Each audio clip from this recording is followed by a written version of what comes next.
không gian mênh mông quá những niềm vui khi xưa vẫn đây. Dòng mi hoen cây bóng dáng người tình ai đâu đâu thấy. Khi xưa nơi đây có gió vẫn bay theo ta hát ca, dừng ở đây hôm nay gió bay đã xa cô đừng đưa ta về đâu. Ngày em ra đi anh nhìn hóa đi nỗi đau không ngừng, ước nhớ không nguôi, cơn đau hoài không dừng. Rồi anh ra đi xa có quên vết thương hôm nào yêu dấu ta chào, nhưng sao lòng vẫn đau. Người ơi có nghe không, lòng anh có xin em thôi. Dù anh ra đi để có quên lòng vẫn mãi sao không thể quên. Người ơi có nghe không, lòng anh vẫn trống mong. Dù là trăm năm sau khi ra đời anh vẫn không quên.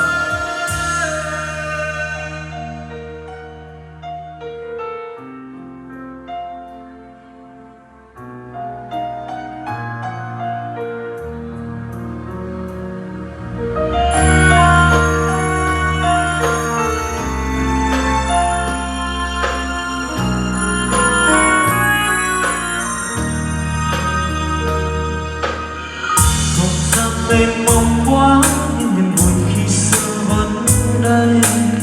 Dòng mi hoen cây bóng dáng người tình ai đâu đâu thấy. Khi xưa nơi đây có gió bay bay theo ta hát ca, dòng ở đây hôm nay gió bay đã xa cô đơn đưa ta về đâu. Ngày em ra đi anh như hóa đi nỗi đau không ngừng, thương nhớ không nguôi, cơn đau hoài không dừng.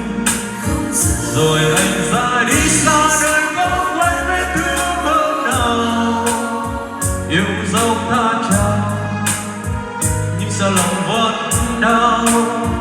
Người ơi có nghe không, lòng anh có xin em thôi. Dù anh ra đi để có quên lòng vẫn mãi sao không thể quên. Người ơi có nghe không, lòng anh vẫn trống mong. Dù là trăm năm sau khi xa đời